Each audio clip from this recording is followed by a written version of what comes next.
Hello दोस्तों, hello friend. इस video को लाइक कर दीजिए और कमेंट में लिखिएगा। देखिए ये दोनों बच्चे अपनी बड़की मम्मी से कैसे बात कर रहा है भोजपुरी में।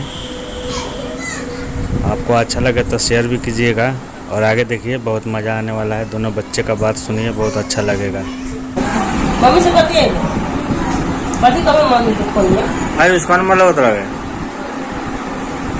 कौन मतलब हाँ लॉलीपॉप लॉलीपॉप लागो कौन केंद्र लगा भैया ये किधर लॉलीपॉप के हां के किधर लगो आयुष खाइले हा अब भैया कदी बनत लगा खाइला तो मम्मी को मीट चावल बनाइले